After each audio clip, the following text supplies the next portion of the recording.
So today we're going to be testing Bluetti's AC200L power station, and we're going to be checking out their brand new battery, the B300K. And if you guys have ever priced any of these power stations or expansion batteries, the biggest factor on what they cost is how much energy storage they have, how big a battery is inside of them. And these lithium iron phosphate batteries, they aren't cheap. So that makes these power stations not exactly cheap either.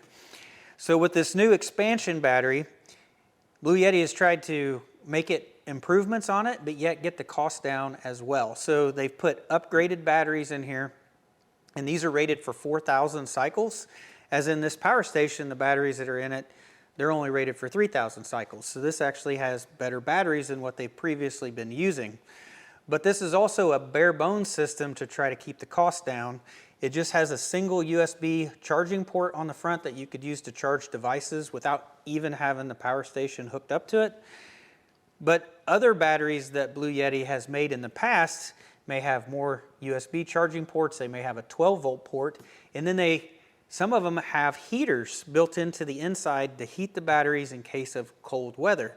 This doesn't have the extra charging ports. It doesn't have the heaters, so you're not paying for those extra things, and it helps make this battery actually cheaper for how many kilowatt hours of storage it actually has inside of it. And they've made this battery compatible, I think, with 4 different power stations, 4 of their larger size power stations. And depending on which power station it is, you can hook up, I think, like 2 of these to this power station. I think some of the other power stations, you can actually hook maybe 4 of these up. So this AC200L, this is a 2400 watt pure sine wave inverter in here, and it has a surge capacity of 3,600 watts. And then it also has 2 kilowatt hours of battery storage on the inside.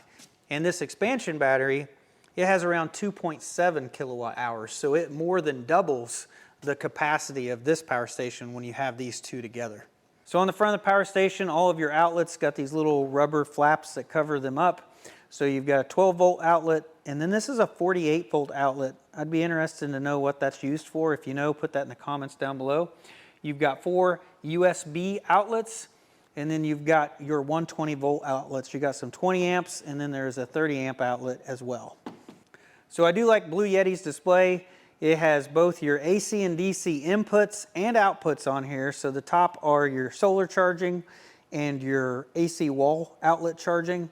And then you have your DC output, and then you have your AC output as well. And of course, you got your battery percentage and your estimated time. So this power station has 2 kilowatt hours of storage, which means this is not going to be lightweight. So it's got 2 heavy handles here on the top where you can lift it up and carry it around. But this is 62.5 pounds. So you're not going to probably carry it very far. And it's set up perfectly with a handle on each side where one person can hold it on each side, and you can carry it around probably better with 2 people. And same goes for the battery. It is 65 pounds, actually a couple pounds heavier, and it's a little bit wider as well. So you're not going to carry it very far, and if you have a long distance to go, you're definitely going to want 2 people.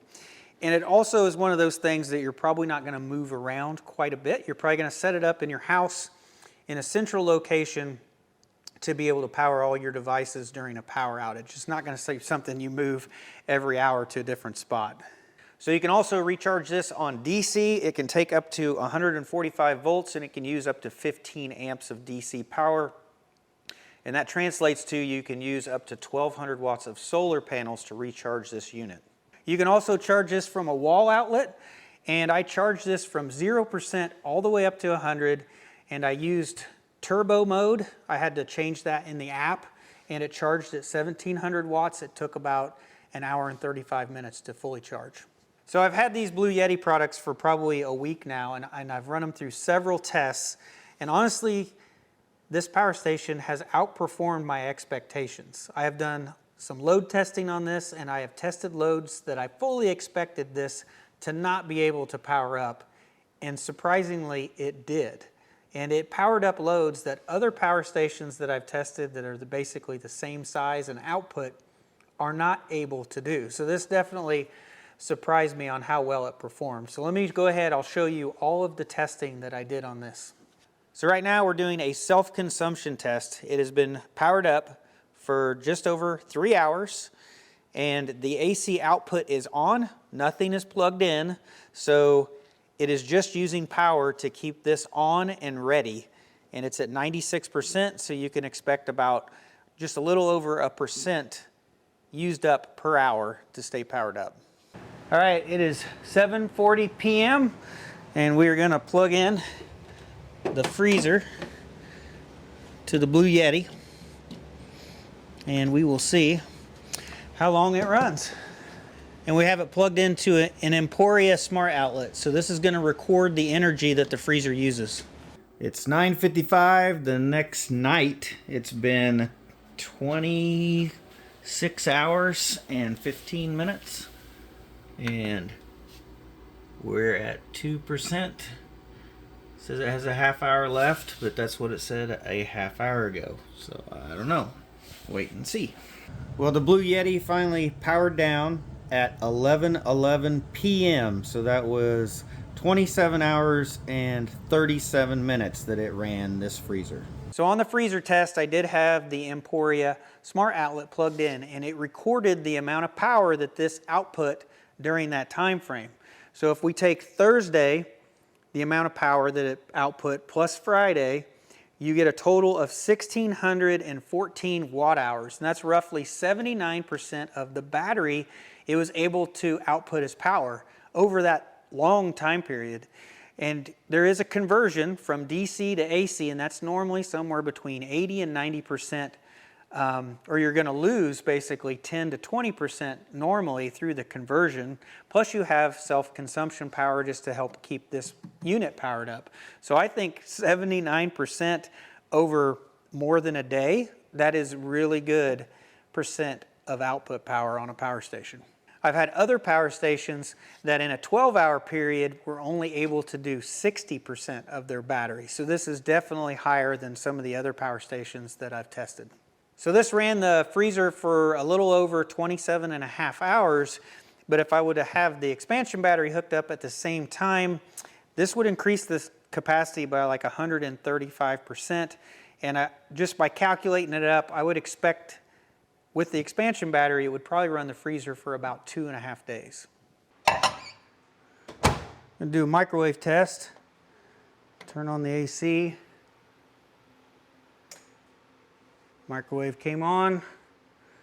Go ahead and do 2 minutes. 1,830 watts. All right, I think that's a good test. We had boiling water. So now I've got an air fryer plugged in. We'll set it at 400 degrees. These pull a lot of power. See how it does. So we're pulling just over 1,700 watts, and we're warming up. All right, we've been running this for just at 10 minutes. I went ahead, decided to cook me some French fries at the same time. Might as well, right? So, air fryer. Good. All right, we've got a 8,000 BTU window air conditioner plugged in. People in a hot climate may be interested in this.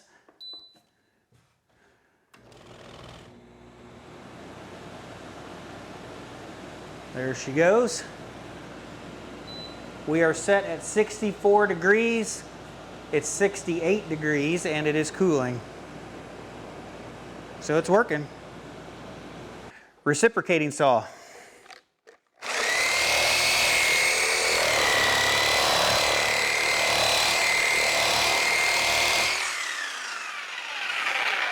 Good.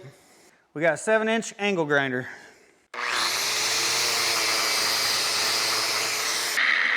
We're good. So now we'll do the miter saw test.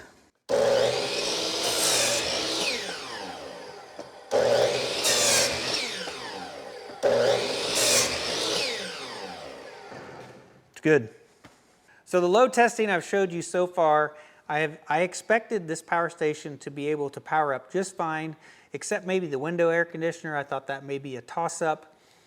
These last 3 loads, I fully expected this not to be able to run, but yet it ended up surprising me. All right, we got a contractor style table saw.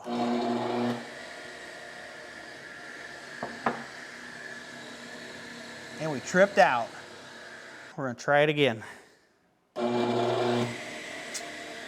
Almost does it.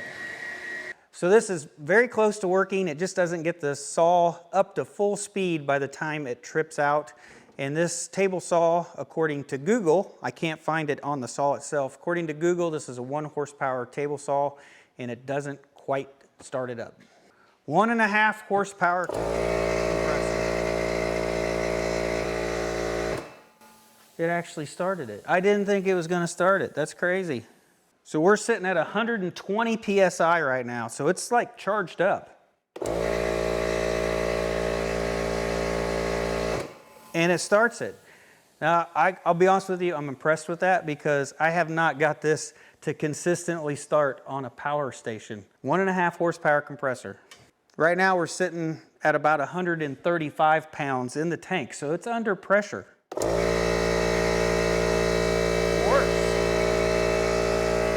So I find it interesting that we were able to start a 1.5 horsepower air compressors, and compressors are normally hard to start, but we didn't start the 1 horsepower table saw. Now it's an older saw and it does take longer for it to spin up that 10-inch blade. So I think it's mostly to do with time. It just took longer on the table saw, so it timed out and tripped off the power station.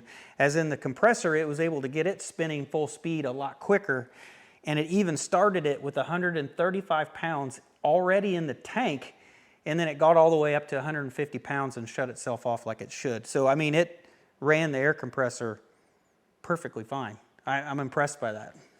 So this is a 2 horsepower drill mill. I don't expect it to run it. And it did it.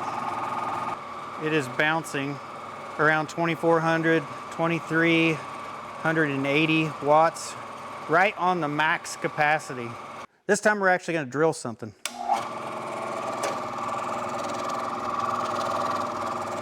Almost 2,300 watts. Nope, drilled a hole, no problem. So after all my testing, this power station has been one of the best ones I've tested. Now, some of the ones I'm comparing it to are 1.5 years, 2 years old, and their surge capacity is a lot shorter time frame. And this one seems to have a longer surge, which helps it start some of the bigger motors and be able to run some of those things. So overall, definitely impressed with the AC200L, and this is a pretty sweet little setup, honestly. I'm pretty stoked about it. So I do have a few dislikes. So the expansion port connections are on opposite sides. So they're on the right-hand side of the battery, but the left-hand side of the power station. So you have to kind of set it up the way I have it now, because the expansion cable is too short to be able to stack them facing the same direction. So if you want to stack them, you have to turn the battery backwards. So you'll have the LEDs on the back side for the battery, and you'll have the display on the front side. They just end up facing opposite directions if you want to stack them. And that only appears to be on this power station, the AC200L. Some of the other power stations, the ports are actually on the right-hand side, and when you stack them, they'll both be facing the same direction. So another thing about the Bluetti system that you may like or dislike is that the AC charging cable, it has this screw-on connector, and it will lock it in place. You can't like accidentally pull it out, but yet this is like a special cable. You're not going to just go find this anywhere and buy it. You'd have to purchase this through Bluetti if you ended up losing this cable. And the other thing I'm not really fond of is these little rubber flaps. Not really sure what the point of them is. Maybe just to keep dust out if you're like using it in a workplace environment.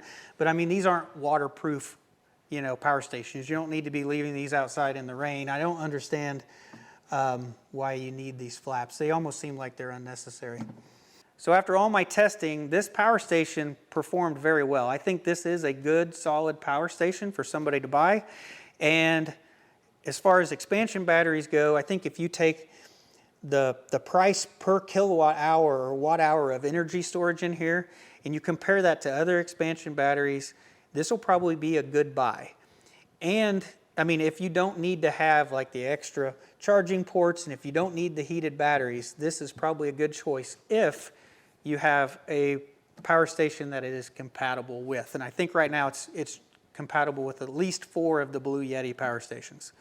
But I will leave links to both of these down in the description below. And if we have any coupon codes or discounts, I'll include that down below as well. So I hope you guys all have a great day, and I'll see you in the next one.